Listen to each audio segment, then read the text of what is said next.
All right, so we're going to talk about creative deals here tonight. I love creative deals. I like buying properties the non-standard way. Do I buy properties the standard way? Absolutely.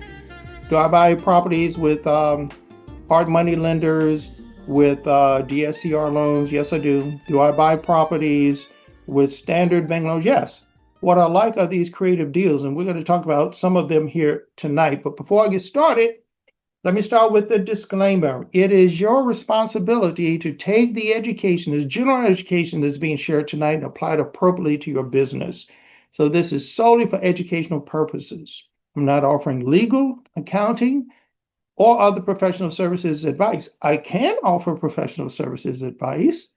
In fact, I'd love to. Simply give me a phone call. I put over there in the chat my phone number and email address. Feel free to contact me. We can talk one-on-one. But that is not this tonight. It is your responsibility to take this knowledge here and apply it appropriately to your business. So we're going to talk about tonight some creative deals. We're going to talk about three in particular. We're going to talk about lease options. We're going to start with that. We're going to talk about seller financing. And we're also going to talk about subject to, which actually is my favorite. So before we get started, let's do a little introduction here so we know what we're talking about. The traditional way to buy properties is to buy with cash. Okay, so right now over in the chat, have you ever bought a property, your own personal home, or have you bought a property for real estate for cash? Put in the chat if you ever bought a property for cash, yes or no? Let's see what we got here in the audience tonight. Because 90% plus of people, 90% of plus people will buy a home, their own personal home, for their residence or properties for real estate, usually buy with a loan. The question is, any of you who are on here tonight, have any of you purchased a property with cash? Go ahead and put it in the chat. So yes or no, I have or not. I see one person says yes, they bought a property for cash, because you can. The point is that you can buy properties for cash. I've done that. When I came back down this way, I bought a condo, bought it for cash. In fact, I wrote the deal directly with the seller. Didn't go through a realtor, any of that. Just bought it for cash, got a good deal on it because cash does talk, doesn't it? Now, I don't know if that was the best way to have bought that property, because I could have turned around and split that up and bought maybe 5 or 6 properties with the same amount of money simply by putting a down payment down and also utilizing bank financing. So I don't know if that was the smartest thing to do, but it is possible to buy properties just with cash, but that is not actually the norm. It's actually not the norm. The norm, however, is to get a loan with a down payment. And you can do this in your own personal name, such as many of us do for our own personal home, or you can do this in terms of your business. You can set up an LLC and start buying properties in your LLC, which is my recommendation if you're going to do this as an investor.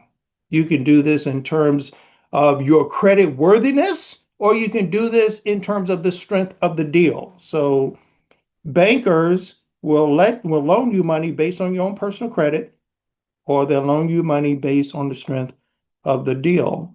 And so down payments can go all the way from 0%, 3.5% down, 5%, 10, 20, 25, 30% down. It varies depending on what kind of property you're buying. I bought a commercial property last year, and all the people I looked at needed at least 30% down. A vet can purchase a residence with nothing down. Next month, we'll be talking about another way that you can purchase properties as an individual with nothing down. You don't have to be a vet. We'll talk about that on next month. So that's how you normally would purchase a property, with a loan, with some sort of down payment, and then you do it through your credit worthiness or the strength of the deal. And as an investor, personally now, I like getting loans based on the strength of the deal. So let's talk about some of the ways that you can do creative deals. One is by using OPM. OPM stands for other people's money. You can purchase properties with a joint venture, work with other people, partnering. You can purchase properties in terms of hard money, and hard money lenders will loan the money to a flipper any day if they have some experience, primarily because of the strength of the deal and because the asset will be the lien. You don't pay the money back, we'll take the property. So they're willing to loan the money out, not on the credit worthiness of the investor, but based on the strength of the deal. Debt service coverage ratio. I love those for my long-term properties because here again, there's no limit to how many of these you can get. At some point in time, when you're getting loans in your own personal name, the bank will limit you on how many of these you can purchase based on your DTI, your debt to income ratio. However, with the debt service coverage ratio, loan is based on the strength of the deal. If you can prove to them you can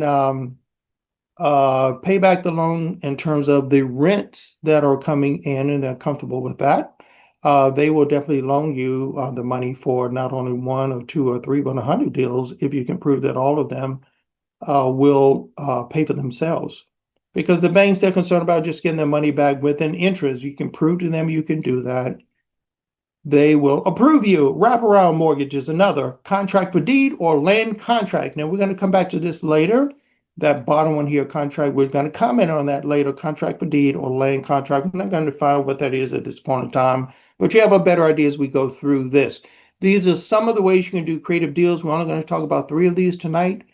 There's a whole laundry list I just gave you, but tonight we're only going to talk about lease options. We're going to talk about seller financing. We're going to talk about subject to. So those are the 3 that we're going to talk about on tonight. Let's see if anyone else has joined us here. Great, great, great, great. Before we get started, great. See no comments over here in the comments, so we will keep going. Let's keep on learning here. Again, if you have comments or questions, put them over in the chat and we will address them as we go along. All right, so the first creative kind of opportunity we're going to talk about is called lease option. Lease option. So how does a lease option work? Okay, it's pretty much lease with an option to purchase. We're talking about a lease with an option to purchase. And this can operate both ways. This can operate from you being an investor wanting to purchase, starting with a lease with an option to purchase. It can also work from a renter, someone you're renting to, where they have a lease and an option to purchase. How does this work? Starts with a lease agreement. It also has an option to purchase agreement, and both those agreements operate in sync. They don't contradict each other. They work hand in hand. One is a pure lease. I'm leasing this from you for a certain amount of money per month. However, over a certain period of time, which is defined in the option to purchase agreement, it determines how I might purchase this property, and that is an agreement that I've made with the seller. The 2 operate in sync. Just to give you some background, when I rent out, let me ask you a question. I'll go over here to the chat again.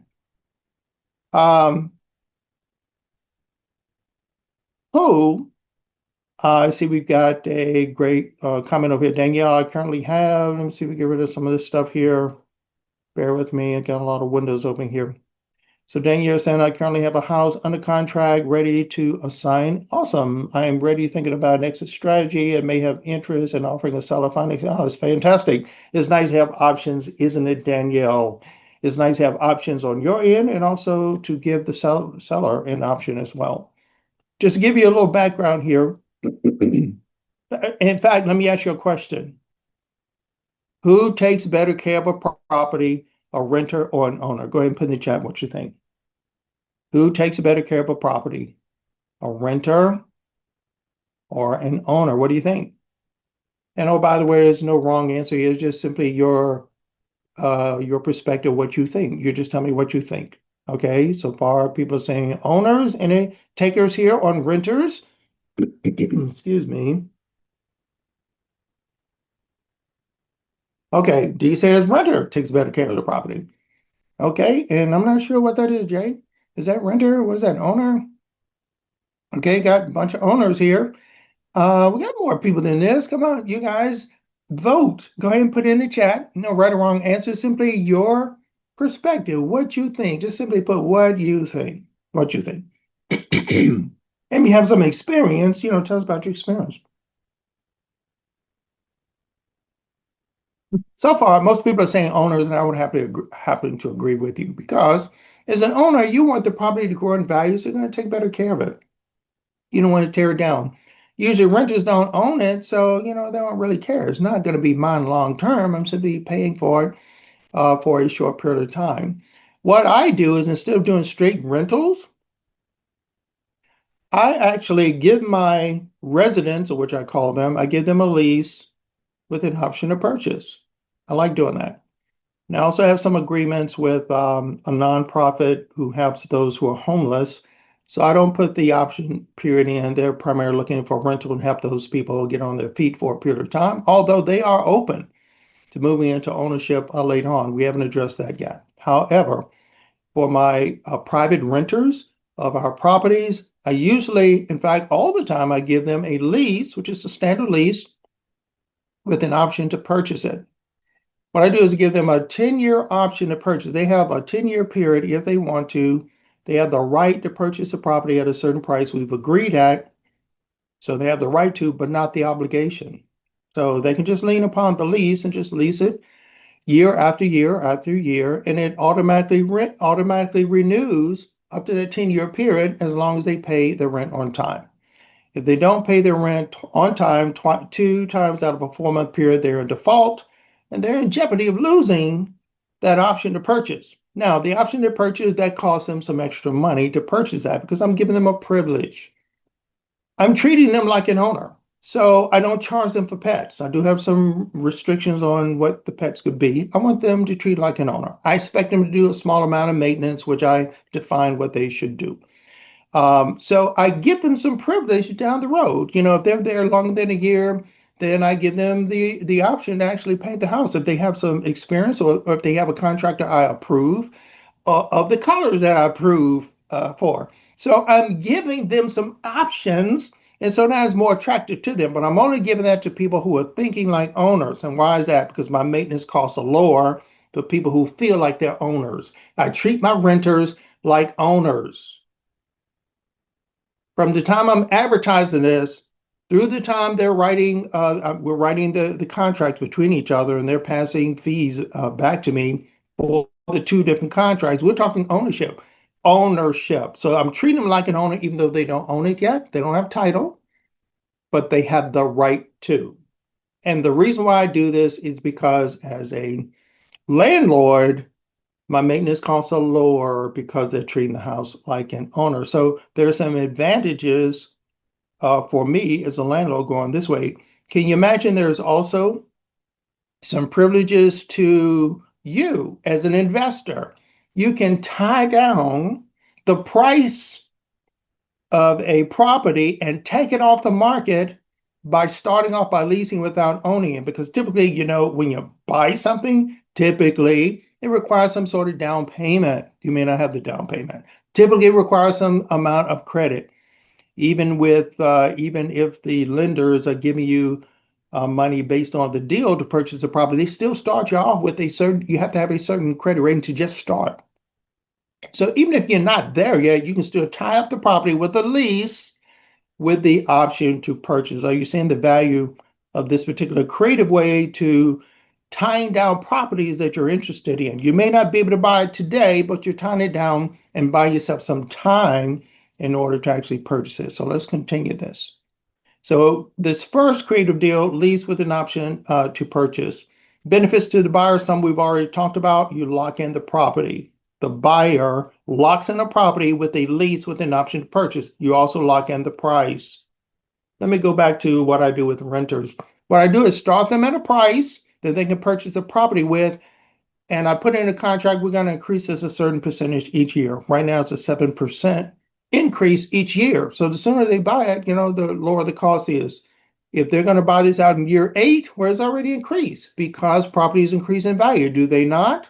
I'm not going to lock myself into today's price. And I've arranged my contract so whether they buy or not, it's a good deal for me. It also is a good deal for them. Also, the benefit to me as a buyer, they're treating the property like an owner, which I want them to think like an owner, treat the property like an owner. There are benefits to the landlord, as I mentioned here. They have incentives to pay on time, because if they don't pay on time, they're going to lose that option to purchase. I get to treat them like an owner. They do some small amount of owner maintenance. Let me give you an example. The property on the right, I like buying distressed properties. How many of you would buy the property on the right? Go ahead and put in the chat. Yes, no, yes, no, yes, I'd buy this. No, no way. Put in the chat whether you buy this property here. Come on, let's vote. Let's vote. This goes a whole lot better if you're interactive. And again, it's your opinion. No right or wrong answer. What do you think? Would you buy that property right here? Okay, let's see over here. Yes, yes, yes, yes. The renovators. Oh my goodness, we have investors here. Who had? Oh, this is awesome. Awesome. We have more people saying yes here. Maybe. I like that maybe. It depends. It depends. If it's a good deal, yes. If not a good deal, no. It depends. I like that. Maybe. Take us a maybe. I like these responses. Thank you so very much. Let's get back over here as I explain this example here. So, as I mentioned, I like buying properties distressed, as you can see over here on the right. Okay, now I didn't show you this picture here, but that wasn't the only picture on the right. So it's a little torn down over here on the left. So what strategies that I put in place to buy this property and to put this into play? Well, first of all, I did a joint venture with the seller. I did a joint venture with the seller. Let me give you a little background here. I do social media and I encourage my mentees and I encourage everyone, hey, utilize social media in your real estate investing. Get people to know who you are. Get people to be comfortable with what you do, because people will buy and sell from the people they know, they like, and they trust. So I highly recommend using social media. For one, it's free until you start buying ads. Utilize it. Well, I've been on social media for a few years now, and someone actually contacted me based on what I said that I do. I must have said something about I buy distressed properties.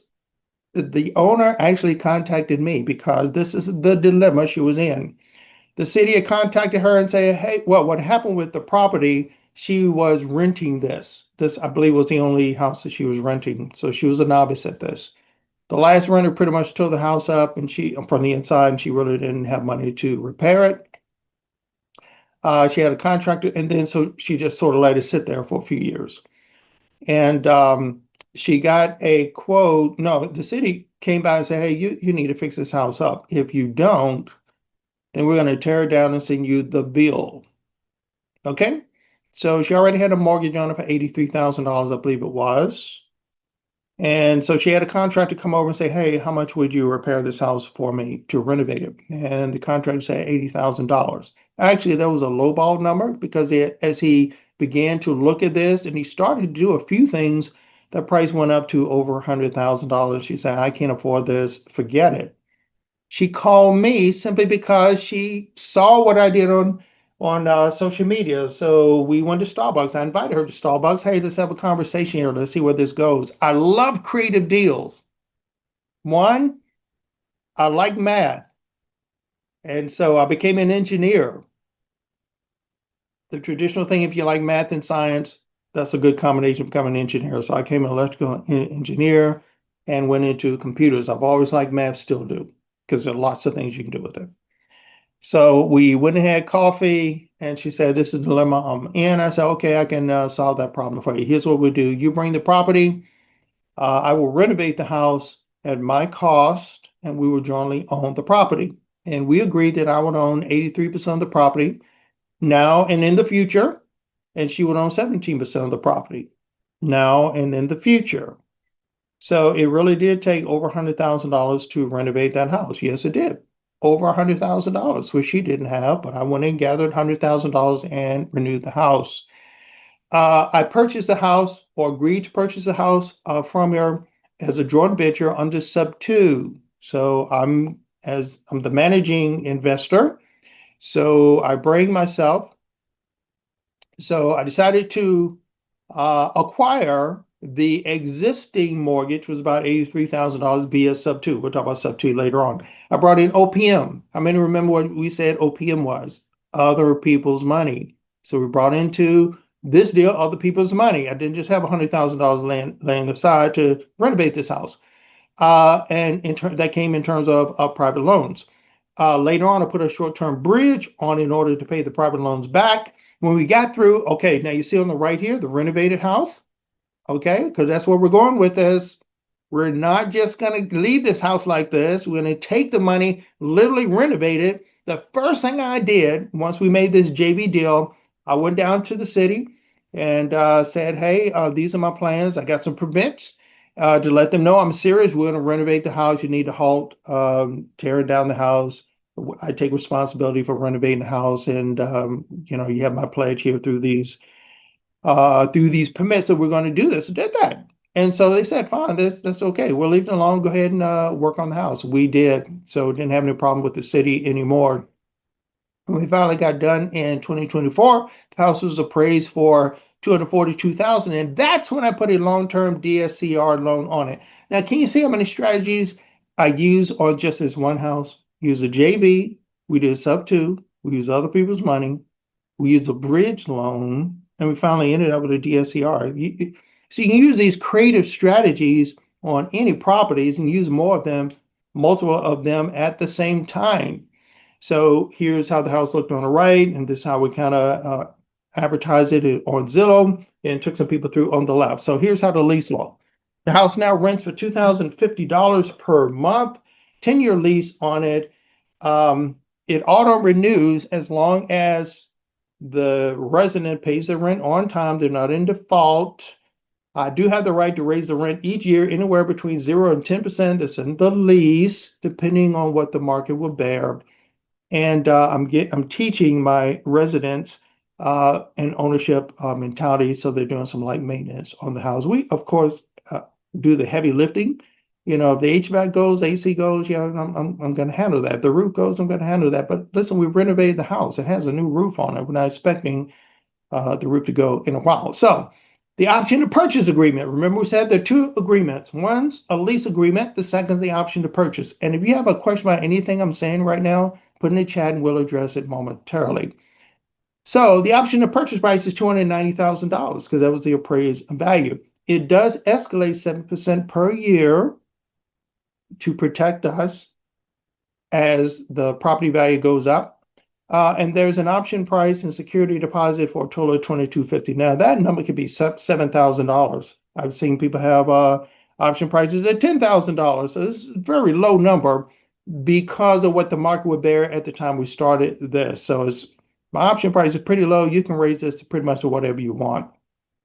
So what are the incentives to them? They get a renovated house.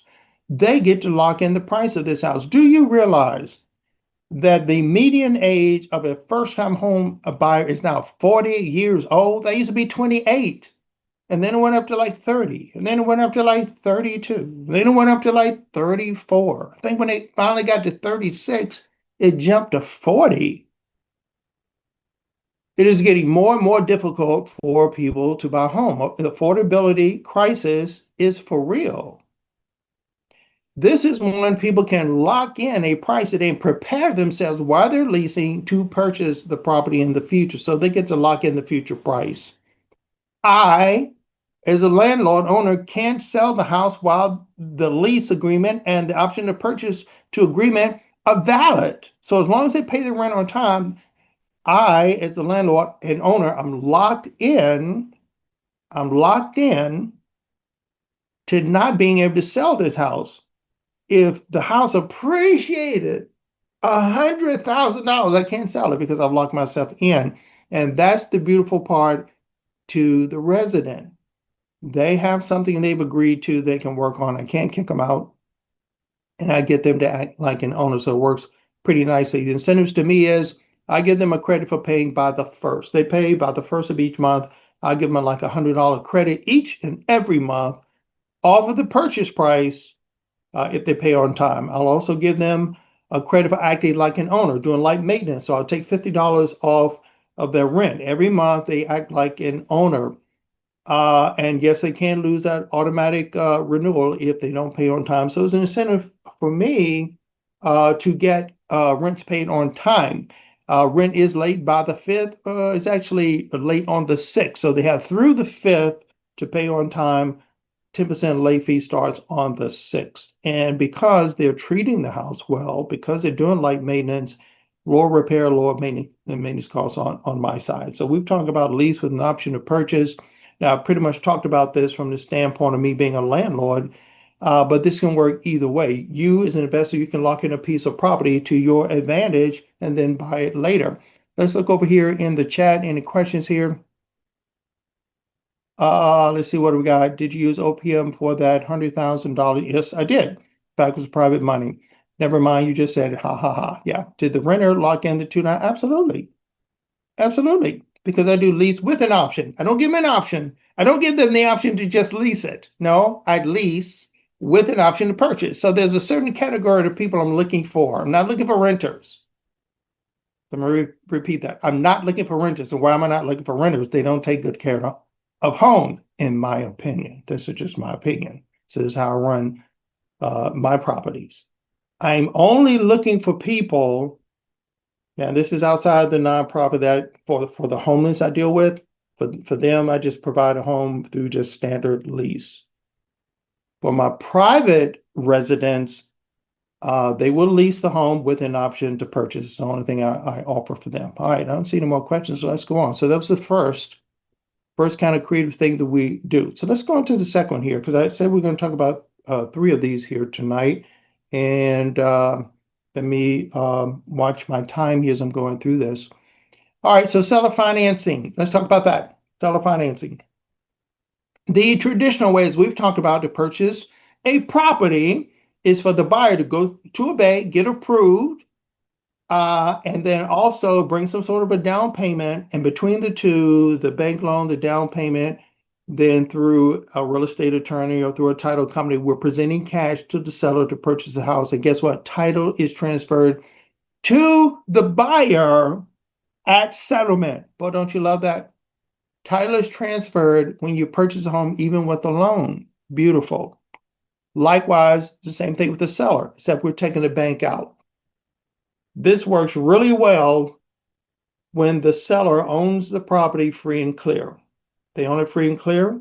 They can do anything they want with the property. They can make any kind of deal they want because there's no bank lien to tell them to limit what they can do. I love this. In particular, when you have a property that is completely owned 100% by the seller, you can make any kind of deal you guys agree on. I love this.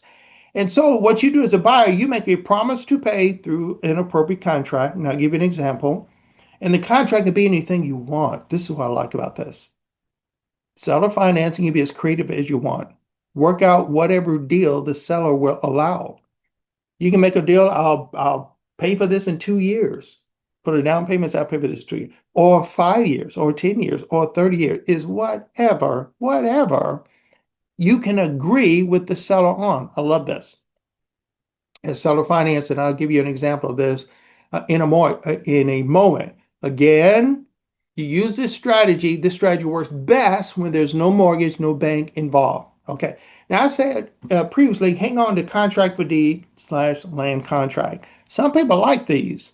As a buyer, I personally don't. In fact, I was in a contract to buy a piece of property, and the contract did not specifically specify title in it. So I was thinking title would transfer at settlement, and the seller was thinking, no, we're going to transfer title. When you pay all the payments, that's a contract for deed, that's a land contract.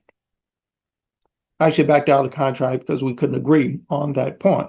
Now, why did I want the title? Somebody tell me why I want the title and why it was a big deal for me. Somebody over in the chat, tell me what's the difference in gaining title as settlement versus gaining title after you made all the payments. What do you think? Just your thought. What do you think? Why was that a stickler point for me? Some people like contract for deed. Some people like land contracts, and if I had nothing better, I would use it. I personally don't like it. I like seller financing the way I've described it, in that title transfers at settlement to have protection from them selling the asset. It's kind of cool. Yeah, that's a benefit. Any other thoughts here? You're on the right track. You're on the right track. Any other thoughts? See, we're creative here. Land rights to control the land is a question mark. Okay, interesting thought. Here's why I like seller financing the way I'm defining it tonight.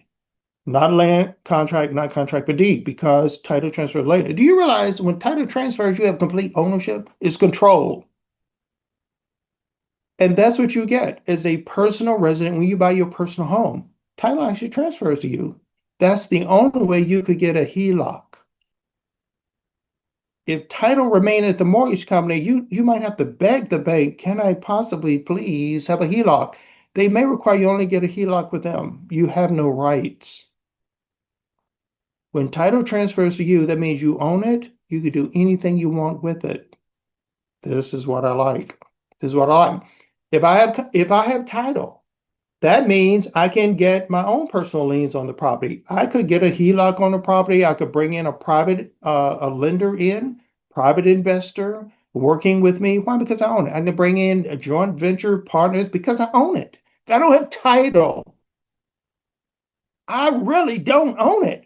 The seller still has all control over the property. Okay, I think I made that point here. It's a big deal for me. It was such a big deal. We had gone on for months with buying this property here, and my seller would not agree to transfer title settlement. Sorry, I don't do business that way. So let's kind of continue on here.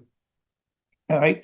I'm sorry I'm making a big deal of this contract with D because we're not talking about that tonight. We're talking about seller financing because title transfers.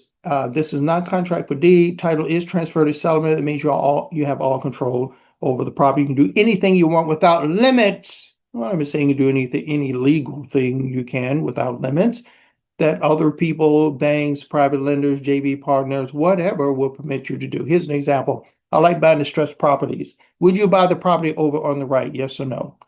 Go ahead and put in the chat. Let's do a vote. Would you buy the property on the right? Okay, I'll put it up again and tell me what you think. Would you buy the property on the right? Yes, no?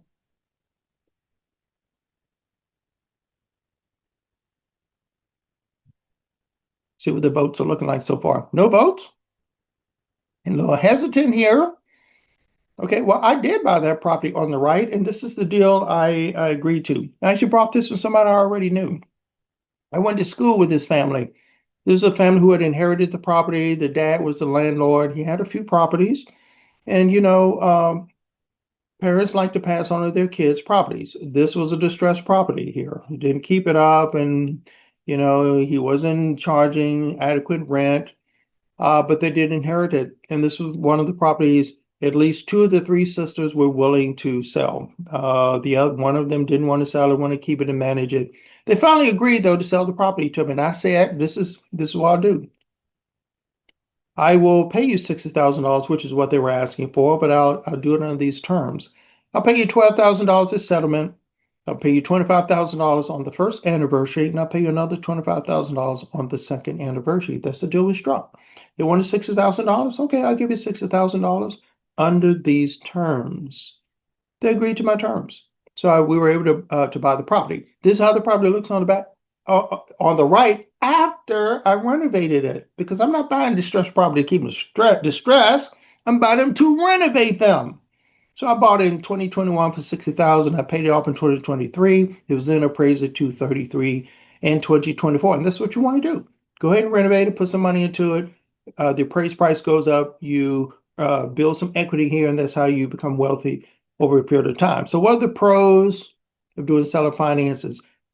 You can negotiate to whatever terms. The terms can be whatever you negotiate with. You can be as wild with this as you want, as long as the seller agrees. Terms can be whatever you want. There's no credit check. Title is transferred as settlement. I've said enough about that.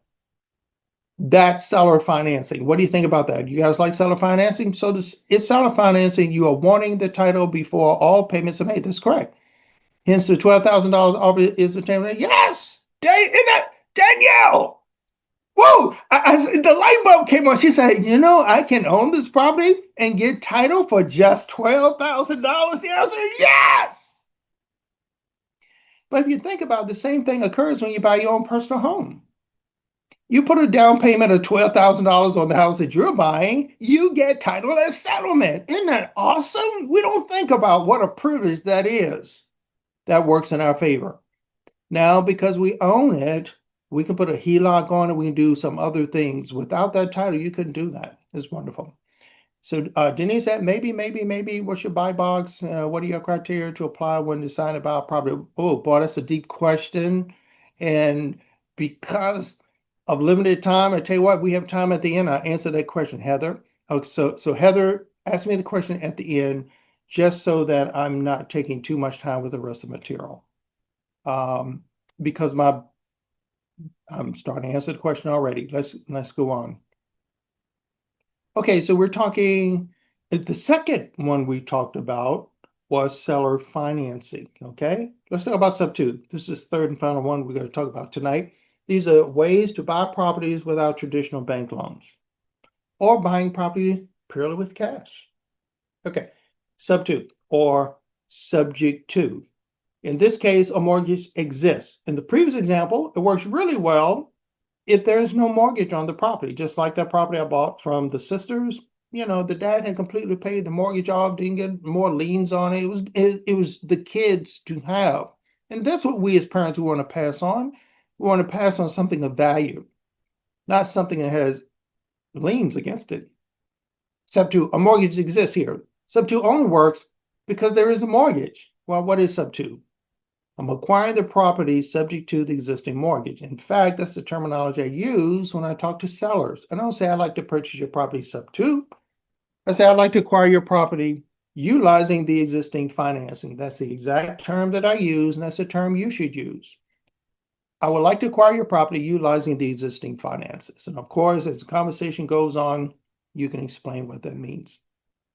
You're purchasing the property by taking over the existing mortgage payments. You see how I underline payments there? You're not purchasing the property by taking over the existing mortgage. Key point here. You will take title, which means ownership, to a property via deed transfer. Subject to, the only thing that requires a subject to is you take title.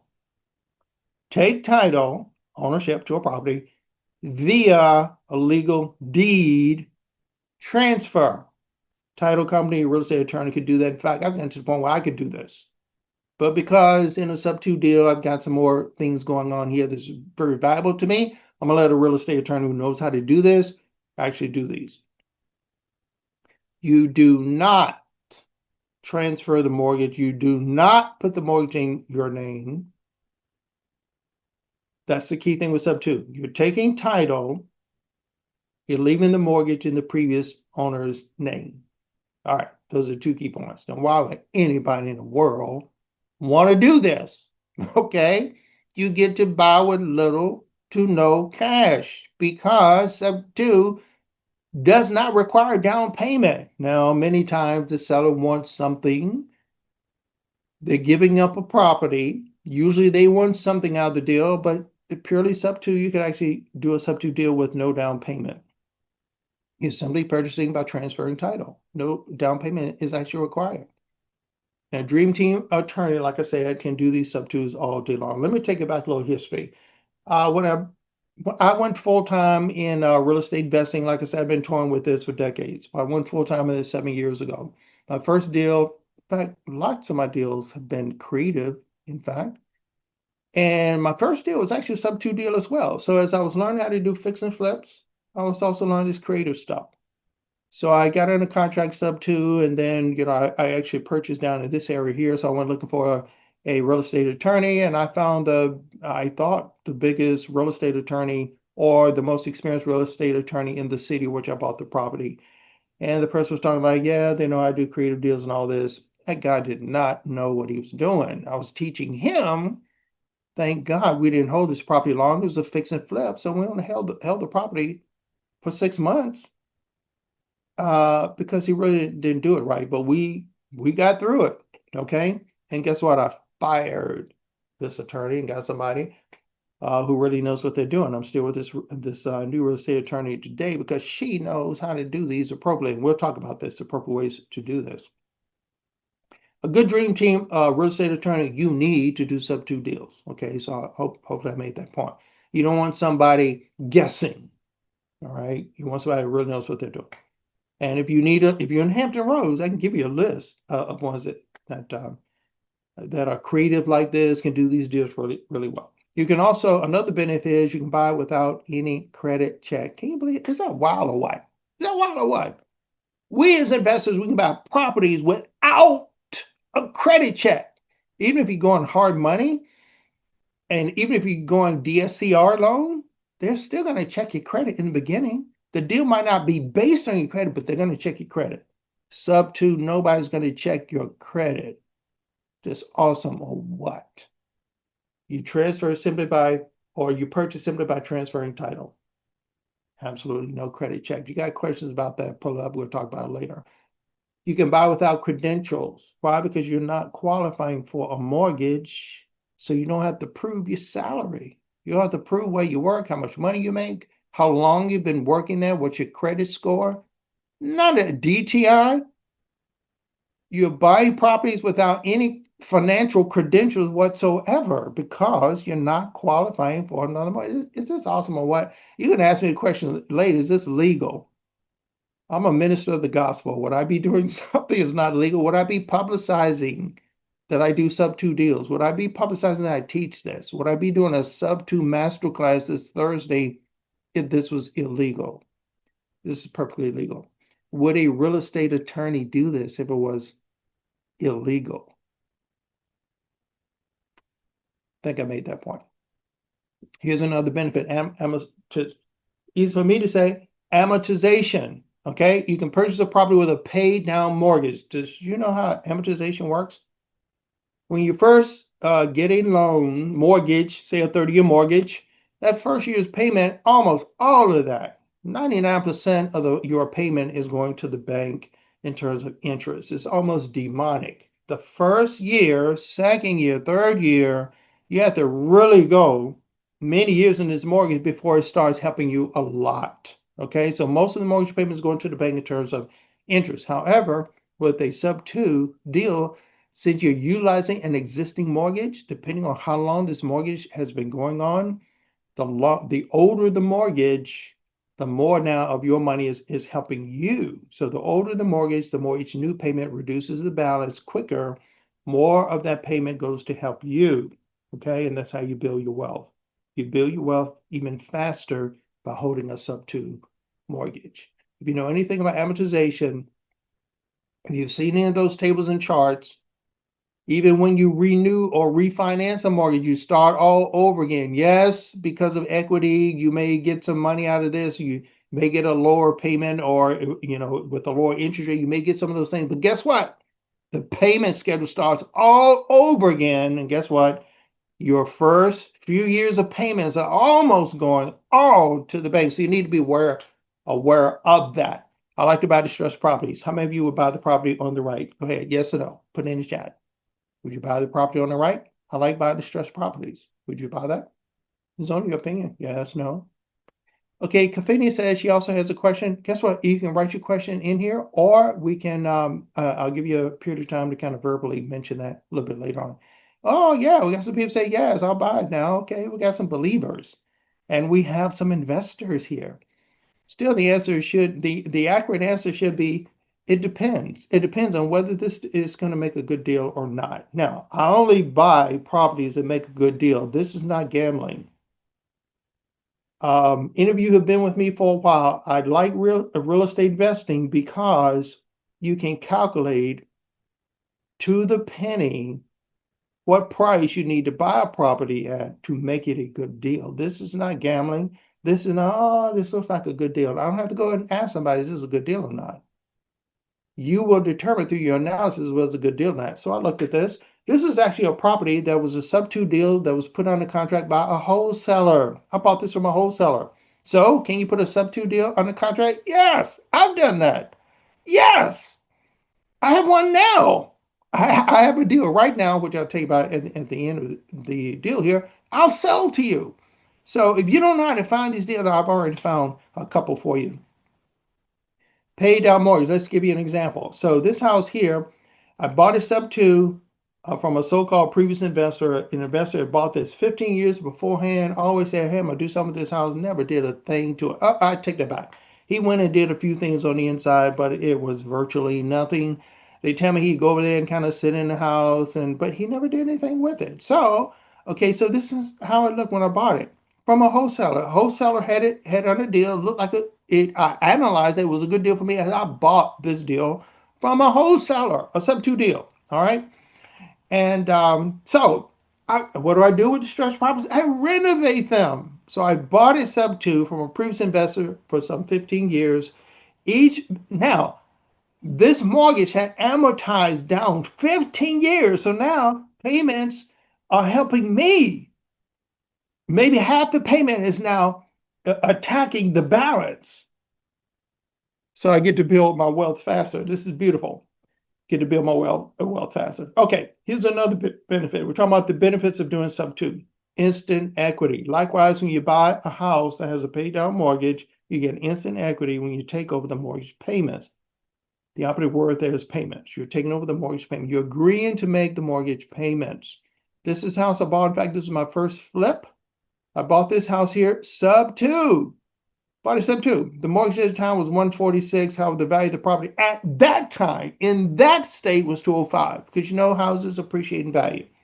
Which means when I bought the house, even before I renovated, when I bought the house, it was $59,000 of equity in it. I gave the previous owner $12,000 for the right to make the mortgage payments and to buy this subject to the existing finances. Are you getting the terminology here? Equity was $59,000. This is what I did to it on the right. I put on the MLS and we sold it. Made profit. So I made $35,000 on my first fix and flip. I was ecstatic. Now, when I look back on that 2 years later, 3 years later, I said, boy, I should have kept that house. Whole nother story. Whole nother story. Also, another benefit of sub two mortgage, you can acquire properties with those low interest mortgages. Do you realize back in 2022 through like 2024, there were 2, 3, and 4% mortgages? You realize that? I have a mentee who actually put on a contract a sub two deal that was at 2.65%. Most of my sub twos I bought were in the 4% ranges. I've even bought some recently in the 6% range because they've gone up. But a beautiful thing about sub two mortgage, you may be able to get some of those low interest mortgages from a few years ago. So what are the benefits? Low to no cash outlay, no credit check, no credentials are required. You get a pay down mortgage, which means it builds your wealth faster. You get instant equity, and you can acquire some of those low interest mortgages. Any questions about anything I've said so far, put it in the chat and I'll address those. So who are some of the prospects for sub two? One of the really good ones are people that are pre-foreclosure. Pre-foreclosure. There are multiple prospects for this. We're going to talk about the main one here, pre-foreclosure. There are some others that we'll talk about in the sub two masterclass, but for sake of time, we'll talk about this one and give you an example. Here, this is beautiful here. What I like to do is establish win-win situations. Someone's foreclosure means for whatever reason, they've not been able to pay their mortgage. And there are real reasons why people can't pay their mortgage. I believe everybody would pay their mortgage on time if they could. However, some people can't. Sometimes there's a loss of job. Sometimes there are medical bills, divorce.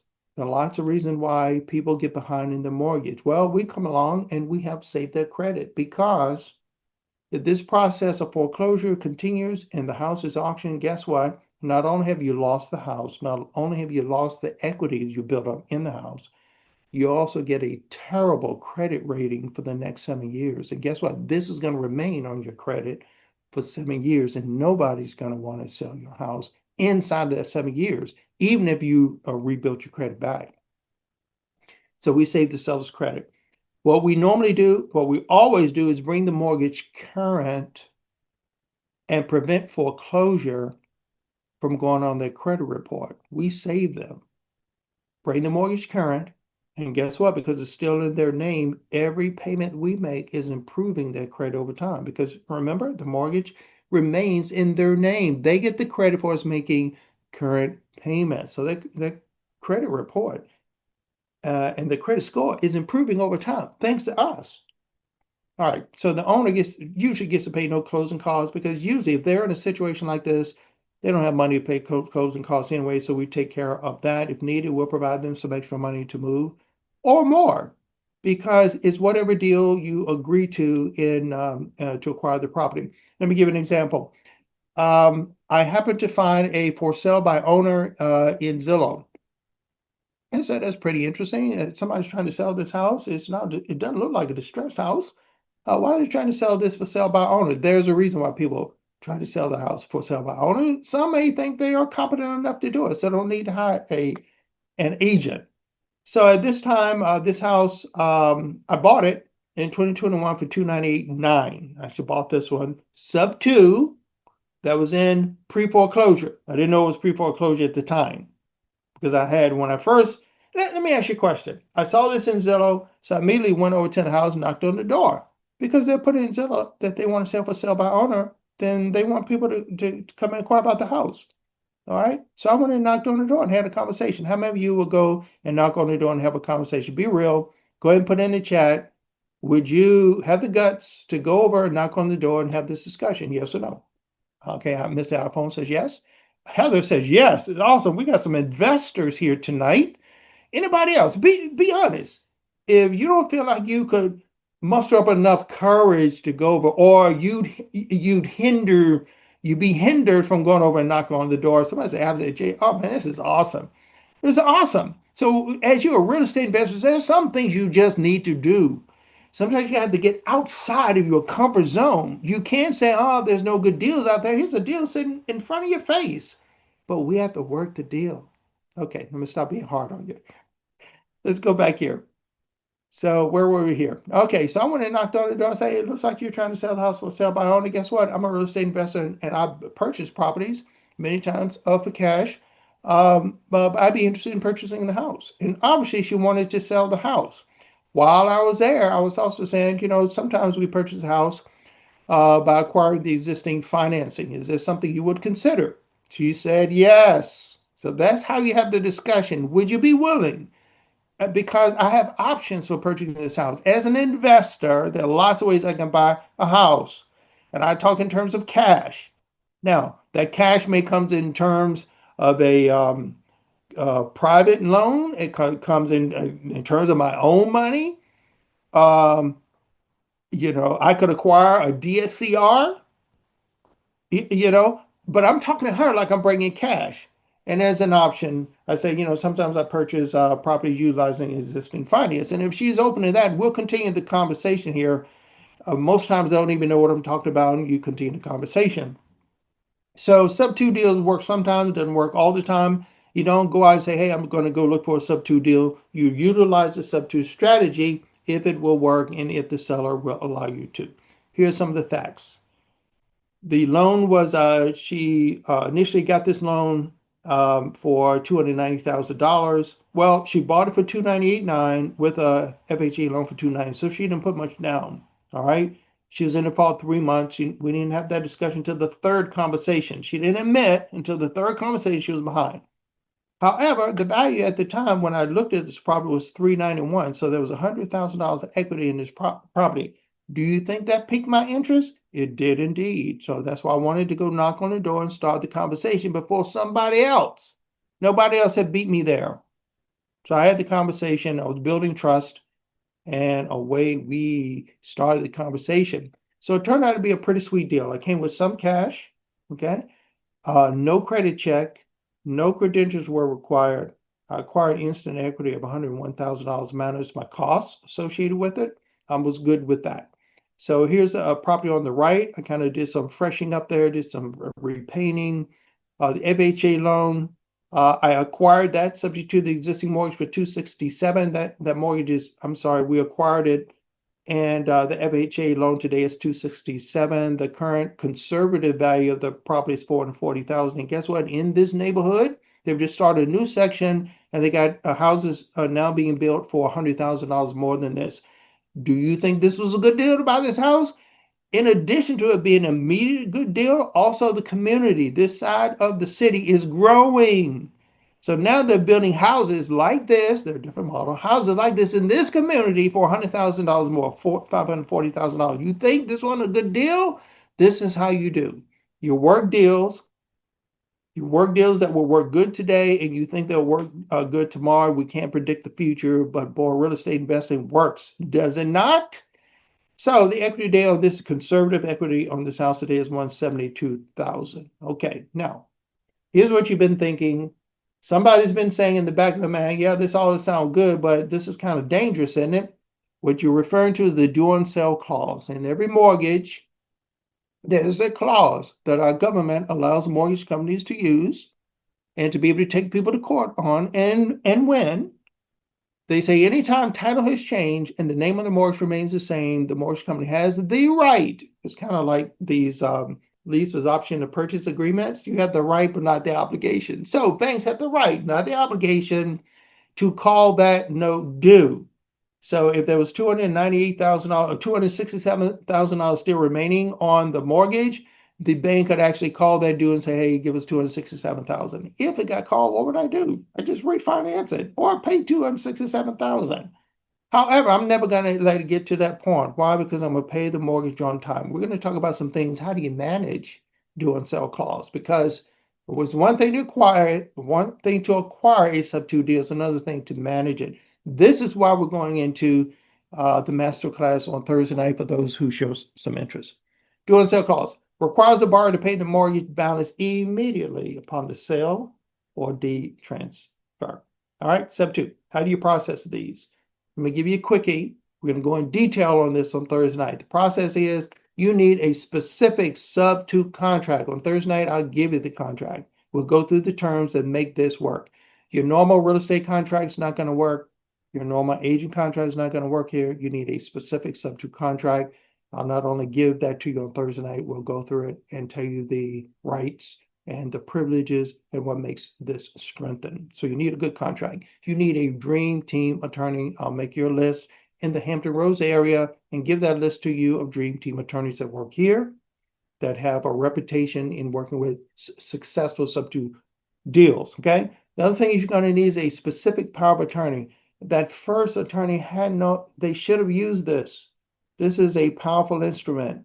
This gives you the right to contact the bank on behalf of the person who's written on the mortgage and to manage that mortgage because they're giving you the right. A specific power of attorney is a powerful piece of document you need to process a sub-2 deal. You also want to pay the mortgage on time every month. First of all, you want to bring it current because you don't want the bank calling you. You want to call the bank.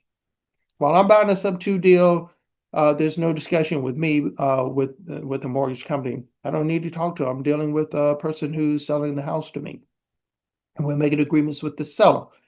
After we settle, after we close through my Dream Team real estate attorney, my first phone call is going to be to that mortgage. I'm going to say, what's your fax number? Because I have a document I need to get to you, this specific power of attorney. With that document, they'll now talk to me over the phone. When I need access to the portal, when I need to change the email addresses that they're communicating with the person who was previously on the mortgage, I'm changing that. The phone number, the person to contact, that's me. When I want to come in, I want to change the insurance. Specific power of attorney gives me the right to do that. So that first phone call is going to set me up in good position with the bank. This is how you manage a good sub-2 deal. We'll talk about that on Thursday night. Taxes, I want to make sure I'm paying the right taxes. And I have a dream team insurance broker that works with me to make sure I get a good landlord policy on there, and I'm paying the lowest amount as I can for that, for the appropriate protection, because I want to maximize my cash flow. I want to maximize my appreciation, my equity, and also want to maximize my cash flow. So that's how you process these. And I think that's pretty much it. We're going to halt to this question. I'm going to give you some examples of some sub-2 deals I actually have on a contract right now. Any questions, comments? I don't see any more questions or comments. Is there a price to pay to bring the mortgage current? Yes, let's answer that question. You're going to find out what is the status of the mortgage. Because the sub-2 deal really depends on the mortgage, you're going to find out as much as you can about it. You can find that out through the seller.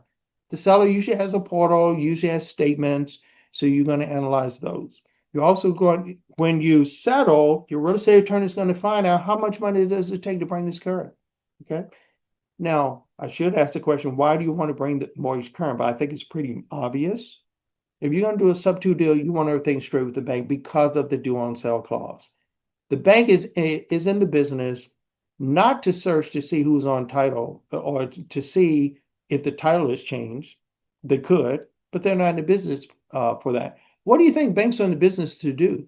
They're in business to make money off of you and me. This is why most of the money, 99% of the money, when you first start a mortgage, goes to the bank in terms of interest.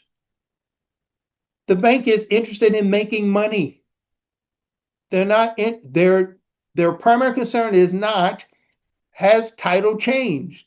if I'm paying them on time better than the previous person, who do you think they're going to like, me or the person who's on that mortgage? I'm going to answer that question. They're going to like me because I'm paying them the interest that they signed up with the previous person to make. Yeah. So I'm going to get in good standing with the bank. They're going to like me. Let's see. Don't see any more questions. Yes, absolutely. So let's continue on. I have a couple of deals right here that's under sub two, and kind of give some examples here. And I can send this out again. This is 2410 Marshall Avenues in Newport News. This is a co-living situation here. This is where the actual owner of the property, who's still on the mortgage and still on title, passed away 18 months or so ago without a will.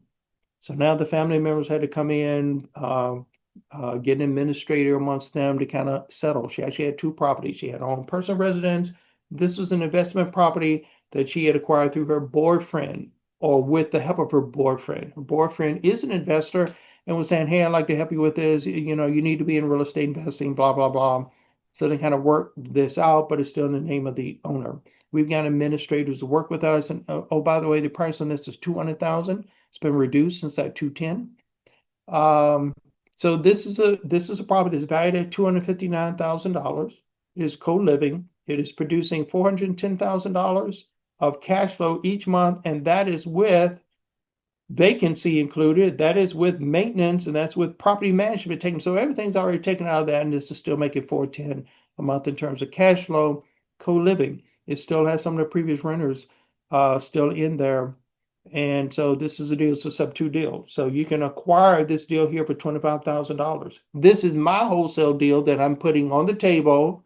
For $25,000, you can acquire a property of $259 that is cash flowing. If you like that deal, contact me because I'm giving you my contact information here.